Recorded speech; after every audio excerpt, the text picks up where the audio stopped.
하나님의 말씀 함께 볼 건데요. 우리 요한복음 21장 17절에서 19절 말씀입니다. 요한복음 21장 17절에서 19절 우리 화면으로도 공유되니까요. 같이 보시면 되겠습니다. 같이 읽겠습니다. 세 번째 이르시되 요한의 아들 시몬아 내가 나를 사랑하느냐 하시니 주께서 세 번째 내가 나를 사랑하느냐 하심으로 베드로가 근심하여 이르되 주님 모든 것을 아시오매 내가 주님을 사랑하는 줄을 주님께서 아시나이다. 예수께서 이르시되 내 양을 먹이라. 내가 진실로 진실로 내게 이르노니 내가 젊어서는 스스로 띠띠고 원하는 곳으로 다녔거니와 늙어서는 내 팔을 벌리리니 남이 내게 띠띠우고 원하지 아니하는 곳으로 데려가리라. 이 말씀을 하심은 베드로가 어떠한 죽음으로 하나님께 영광을 돌릴 것을 가리키심이로라. 이 말씀을 하시고 베드로에게 이르시되 나를 따르라 하시니. 아멘. 아멘. 오늘 나를 따르라는 말씀으로 함께 나누고자 합니다. 그 예수는 역사다라는 영화 또는 책을 보신 분이 계신지 모르겠어요. 거기 나오는 리스트로벨이라는 한 인물이 나옵니다. 그 법대를 나온 기자였고 눈에 보이는 것, 들리는 것, 측정 가능한 것만 나는 믿는다 했던 무신론자였는데요. 하필이면 근데 그의 아내가 이렇게 그리스도인이 되는 거예요. 교회를 다니고 그런 모습을 보면서 또 자기 자녀가 기도하는 모습을 보면서 이런 20세기 영화입니다. 20세기에 어떻게 이런 말도 안 되는 유신론적인 그 사고를 하는가 하는 안타까움 때문에 이 기자가 본격적으로 기독교가 가짜라는 걸 드러내기 위해서 연구하기 시작합니다. 그런데 한 사람이 무엇보다도 기독교의 가장 핵심은 예수 그리스도의 부활 사건에 있기 때문에 이 부활 사건이 거짓인 것을 드러내면 기독교의 모든 진리체계는 무너진다라는 얘기를 해주게 돼요.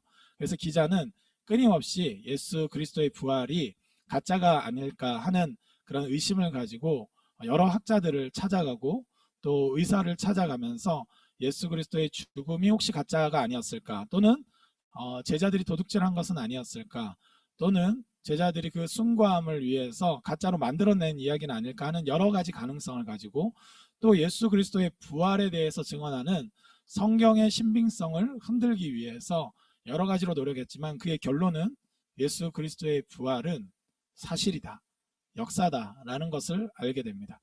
그리고 나서 그는 또한 같이 회심하게 되고 지금도 아마 인터넷상에 리스트로벨이라고 쳐보면 윌로크릭 교회 목회자로 지냈었고 지금 연세가 좀 많으신데요. 특별히 기독교 변증가로서 활동하게 되셨습니다.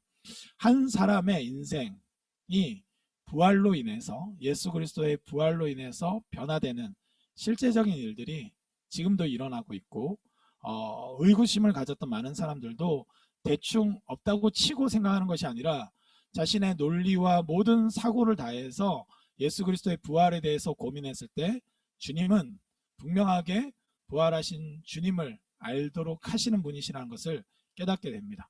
오늘 특별히 또 앞서 나누어졌던 우리 보배자매님의 고백과 같이 그 부활하신 주님은 여전히 우리를 찾아오시고 우리를 세워가시는 분이시라는 것을 깨닫게 됩니다.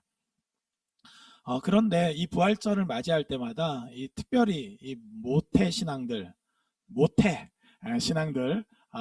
가지고 있는 이 의구심이 이런 거죠. 예수 그리스도의 부활과 나는 무슨 상관이 있는가, 이런 고민들을 아마 하리라고 생각이 듭니다. 그런데 예수 그리스도의 부활은 우리와 여전히 상관이 있다는 것을 보여주는 장면이 바로 오늘 말씀이라고 생각이 듭니다. 제자들에게도 예수 그리스도의 부활의 사건 자체를 그들은 의심하지 않았어요. 왜냐하면 예수님이 실제로 부활하셨고 나타나셨기 때문이죠. 복음서 곳곳에 예수 그리스도의 부활에 대해서 굉장히 당황한 기색이 굉장히 많습니다. 복음서 기자도 그렇고 예수 그리스도의 제자들 또한 이 예수 그리스도의 부활이 예측 가능하거나 생각 가능했던 일은 아니었던 것 같아요. 그런데 그렇게 기록되어 있는데 그들이 예수 그리스도의 부활을 목격했음에도 불구하고 베드로를 비롯해서 많은 어부들이 다시 갈릴리 바다로 가게 됩니다. 그리고 원래 일상으로 돌아갔죠. 뜨거웠던 예수님을 따랐던 그 마음들이 식어버리고 예수님의 자신의 완전한 처절한 실패를 통해서 경험했기 때문에 이제 예수 그리스도의 부활 또한 나와 상관없는 일들이 돼버린 그 제자들을 주님은 찾아가십니다. 이 주님은 여전히 찾아오시는 분이에요. 우리 첫 번째 찾아온 예배를 드리시면서 기억하셨는지 모르겠어요. 제가 복음서를 굉장히 의심스럽게 쳐다보면서 주님이 어떤 분인가 이렇게 탐색해 봤는데, 그때 주님은 찾아오시는 분이라고 같이 나눴습니다. 그런데 오늘 다시 또 감사하게 발견하게 되는 오늘 부활절의 말씀 또한 그분은 우리를 찾아오시는 분이에요. 실패한 자들, 부활이 나와 상관없다고 생각하는 자들, 예수님은 승리하셨지만 나는 패배자고 나는 실패자라고 생각하는 사람들, 나는 예수님과 상관없이 살아가는 방식이 오히려 옳았다고 생각하는 자들에게 다시 찾아오세요. 그리고 나서 주님은 주님 안에 있는 것들을 보여주시고 또 주님께서 다시금 그 자들을 그 제자들을 다시금 세워가시는 말씀이 오늘 말씀입니다. 예수님의 부활은 무엇을 의미하는가 할 때 오늘은 이 한 가지 초점을 가졌으면 좋겠는데, 하나는 바로 예수님의 부활은 예수님이 선포하신 하나님 나라, 그것이 결코 사망이나 또 인간적인 것들에 의해서 파괴되거나 꺾일 수 없음을 말씀하시는 차원이 있습니다. 즉 예수님께서 보여주셨던 사랑, 예수님께서 보여주셨던 목양하는 그 간절한 마음들, 또 긍휼히 여기는 마음들, 그리고 예수님께서 보여주셨던 하나님의 인도하심을 받는, 이끄심을 받는 그런 삶의 가치들이 결코 사망 권세에 의해서 또는 사단의 괴략에 의해서 또는 종교 지도자들의 모략에 의해서 또 로마의 그 제국의 이 힘과 권력에 의해서 결코 파괴될 수 없음을 보여주는 것이 오늘 말씀입니다. 예수님 부활하셔서 그 모든 것들을 이겨내시고 자신이 살아났음을 보여주시고 제자들에게 찾아가셔서 다시금 그들을 일으켜 세워주십니다. 예수님이 선포하신 하나님 나라는 결코 망할 수 없는 것, 쇠할 수 없는 것이 오늘 부활하신 주님의 모습이에요. 여러분, 우리가 예수님의 부활을 기뻐하는 이유가 바로 거기에 있습니다. 나름대로 사랑해 보려고 했고, 나름대로 사람들과 관계해 보려고 노력했고, 나름대로 뭔가 이 하나님이 인도하시는 삶을 살아보려고 했지만 무너져 버렸을 때 우리는 손쉽게 예전의 삶, 나의 욕망이 주장하고 또는 내 생각이 주장하는 삶으로 돌아가고 싶은 것이 사실입니다.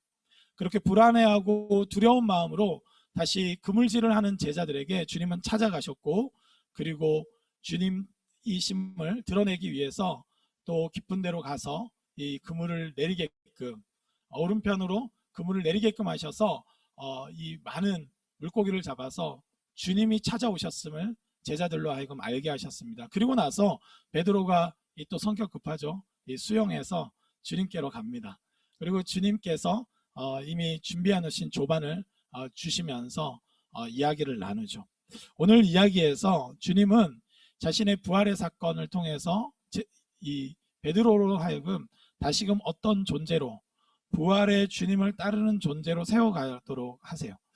여러분, 우리가 끊임없이 나름대로 노력했지만 무너져 버리는 것 같은, 완전히 끝난 것 같은 그런 생각이 들 때 우리 주님은 다시 찾아오셔서 다시 옛날의 삶, 욕망이 이끄는 대로, 세상의 방식이 이끄는 대로, 로마 제국의 권력이 이끄는 대로 살아가는 삶이 오히려 영원하지 못하고 썩어질 것이라는 것을 드러내시고, 오히려 썩지 아니하는 것은 무엇이냐면 예수님 안에 있는 그분의 사랑과 그분의 나라의 가치들, 이러한 것을 보여주세요.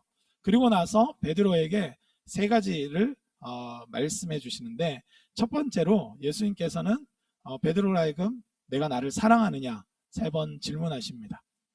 그것은 베드로 안에 무너져버린, 배신하고 경쟁하고 끊임없이 두 마음을 품었던 베드로에게 다시금 사랑의 존재로 세워가시는 주님의 음성입니다. 저는 여전히 예수 그리스도의 부활을 통해서 우리가 볼 수 있길 바라요. 우리의 영원한 가치, 우리가 추구해야 될 영원한 가치는 우리가 하나님이 사랑하시는 사랑의 존재라는 거예요. 내가 나를 사랑하느냐, 이 질문 앞에서는 이미 하나님은 너를 사랑하고 예수님은 당신 제자인 베드로를 사랑한다는 것을 전제하시고 여전히 사랑의 존재로 다시 일어나길 원하는지 질문하시는 것입니다. 부활하신 주님은 우리로 하여금 다시 사랑의 존재로 세워가시는 분이신 줄 믿습니다. 두 번째로 예수님은 그렇게 질문하실 때마다 베드로가 대답하면 내 양을 먹이라, 내 양을 치라고 하시죠. 부활의 주님은 어떤 존재로 우리를 세워가시면서 다시 부활하신 주님을 따르게 하시는가? 그것은 목양의 존재라는 거예요. 우리는 서로가 서로를 돌보도록 지어진 존재입니다. 이미 가정 자체의 형태가 그렇죠. 혹시나 또 여러 가지 형태, 대안적인 가정 외에 다른 대안적인 형태를 추구하더라도 누군가가 누군가를 돌보고 보살피고 또 이 품어줘야 되는 인간관계의 구조를 우리는 보게 됩니다. 우리는 서로를 돌볼 수밖에 없는 존재, 목양적 존재로 우리가 부르심을 받았다는 겁니다. 여러분, 부활하신 주님은 베드로로 하여금 다시금 하나님 나라의 가치 있는 것, 예수님이 늘 선포하셨던 그 하나님 나라의 가치가 영원하다는 것을 말씀하시면서 내 양을 먹이라, 내 양을 치라고 말씀하십니다. 우리를 목양적 존재로 세우시는 그 부활의 주님을 볼 수 있길 주님의 이름으로 축복합니다. 마지막 세 번째인데요. 우리 세 번째로는 예수님께서 이렇게 말씀하십니다. 진실로 진실로 내게 이르노니 내가 젊어서는 스스로 띠띠고 원하는 곳으로 다녔거니와 늙어서는 내 팔을 벌리리니 남이 내게 띠띠우고 원하지 아니하는 곳으로 데려가리라. 우린 참 두렵죠. 이 내 마음대로 사는 삶이 더 의미 있고 가치 있을 것 같은데 예수님과 같이 하나님의 인도하심을 받는, 성령에 의해서 강야로 내몰리고 성령에 의해서 인도함 받았던 그 예수님의 삶이야말로 죽음이 가두어 놓을 수 없는 영원한 가치가 있는 삶이라는 것을 부활을 통해서 보여주시며, 예수님은 베드로에게 다시금 이끄심을 받는 존재로 세워가십니다. 이것이 예수 그리스도의 부활 이후에 제자들에게 다시 한번 창조하시고 나를 따르는 의미를 일깨우시는 예수님의 손길이라고 생각합니다. 제자들은 처음에 배를 버리고 예수님을 따랐습니다. 그러나 제가 이 말씀을 묵상하면서 제자들에게 있었던 그 단 한 가지의 안타까운 장면은 뭐냐면 두 마음이었어요. 여전히 하나님을 사랑하는 마음도 컸습니다. 그러니까 그물과 모든 걸 버리고 따랐겠죠. 그러나 그들은 끊임없이 누가 크냐고 싸웠어요. 그리고 예수 그리스도를 온전히 전적으로 주님으로 고백하면서도 자기 생각과 반대되는 예수님의 행동에 대해서는 만류하고 항변하고 또 자기 주장을 펼쳐나가는 제자들을 보게 됩니다. 때로는 순종했지만 때로는 불순종하는 제자들의 모습을 보면서 저는 두 마음이 있는 제자들을 봅니다. 예수님은 다시금 완전한 실패, 완전한 무너짐을 통해서 제자들로 하여금 두 마음으로서는 하나님을 온전히 따를 수 없음을 깨닫게 하시고 다시금 이끄심을 받는 존재로 세워가십니다. 저는 이 부활절 앞둔 이 토요일 밤에 이 부활의 예배를 우리가 드리는데요, 부활의 주님이 이 시간 찾아오셔서 역사적으로 일어난 이 부활의 사건이 나와 무슨 상관이 있느냐 질문하는 자들에게 주님은 주님 안에, 그분의 인격과 사역 안에 있는 모든 가치야말로 그 예수님을 따르는 길이야말로 영원한 생명의 길이고 영원한 가치라는 것을 보여주신다고 믿습니다. 그리고 그 주님이 우리 안에 그런 것들을 창조해 나가길 원하시는 것이죠. 저는 오늘 우리가 베드로와 같이 예수님을 부인하고 넘어졌고 역사적으로 2000년 전에 일어난 예수님의 부활과 나는 상관없다고 생각하고 내 살 궁리에 몰두하고 예수님은 승리했지만 나는 패배자이기 때문에 패배자의 길을 가련다라고 하는 불신앙적인 모습이 있다면 오늘도 우리를 긍휼히 여기시고 다시금 찾아오셔서 결코 죽음으로도 파괴될 수 없는, 로마의 권력으로도 또 종교 지도자들의 그 왜곡된 진리체계로도 무너질 수 없는 예수 그리스도의 생명을 우리가 온전히 볼 수 있기를 소망합니다. 그리고 그 예수의 생명을 따르는 자, 다시금 나를 따르라고 말씀하시는 그 주님의 음성을 듣기 원합니다.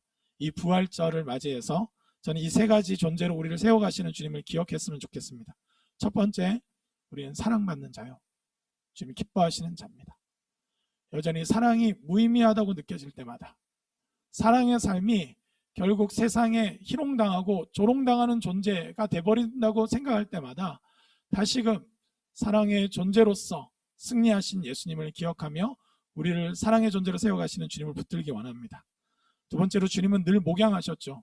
제자들은 다 흩어지고 완전히 예수님은 배신 한가운데 서 있었지만 예수님은 무너지지 않으셨습니다. 그분은 다시 일어나셨고 다시 살아나셨고 완전히 흩어지고 절망 가운데 빠진 제자들을 다시 목양하시며 부활의 승리를 알리셨습니다. 우리는 다시금 목양의 존재로 거듭나기를 소망합니다. 마지막으로 예수님은 끝까지 이끄심을 받았습니다. 하나님의 인도하심을 받았던 예수님이 완전히 끝난 것 같고 완전히 실패한 것 같은 그 십자가 앞에서 우리의 죄를 오히려 사하시는 하나님의 인도하심이 있었고 그것을 통해서 오히려 부활하심을 통해서 이끄심을 받는 존재야말로 부활의 영광, 부활의 승리를 경험한다고 말씀하시며 베드로도 그 길을 걸어가도록, 그래서 그의 죽음이 영광스러운 죽음이 될 수밖에 없는 그런 삶으로 이끄실 것을 말씀하고 있습니다. 이 부활의 그의 능력을 기억하며 우리 또한 두렵지만 때로는 염려되지만 때로는 실패할 것 같지만 우리의 실패를 넘어서서 우리를 인도하실 수 있는 하나님의 인도하심 받는 저와 여러분 되시길 주님의 이름으로 축복합니다. 이 부활절 아침과 같이 우리가 내일 오늘 이 말씀을 마음에 품고 씨앗을 심어 놓으면 내일 아침 부활절 아침에 하나님이 딱 보면 싹을 틔워 놓으셨을 거예요. 저는 그러리라 믿습니다. 저는 이 말씀을 준비하면서 저 또한 싹을 틔워 놓으실 주님을 기대해 봅니다. 오늘은 절망 속에서 잠들지라도 오늘은 아무런 기대감 없이 이 말씀을 마음에 심어 놓기만 했지만 하나님은 우리 존재 안에서 사랑의 존재로 목양적 존재로 또 이끄심을 받는 존재로 다시금 그 생명 가운데로 이끄실 줄 믿습니다. 그 믿음을 가지고 우리 시간 함께 기도하겠습니다. 우리 시간 기도할 때 하나님 사랑의 존재로 우리를 불러주셨습니다. 하나님 우리를 목양적 존재로 다시 세워주십니다. 부활의 주님이 인도함 받는 삶이야말로 가장 영광스러운 삶이요 영원한 삶이라고 말씀하십니다. 예수님 안에 있는 이 하나님 나라의 가치들, 예수님께서 보이신 그 삶의 걸음들을 우리가 따르기를 원합니다. 주님 도와주시고 우리를 회복시켜 주시옵소서. 우리 이 시간 간절히 합심해서 함께 기도하며 나가겠습니다. 기도하시겠습니다. 오 사랑의 주님, 주님의 은혜와 사랑을 찬양합니다. 오늘 우리의 고백과 우리의 모든 기도를 하나님 응답하여 주시고 우리를 새롭게 하여 주시옵소서. 하나님께서 행하실 줄 믿습니다.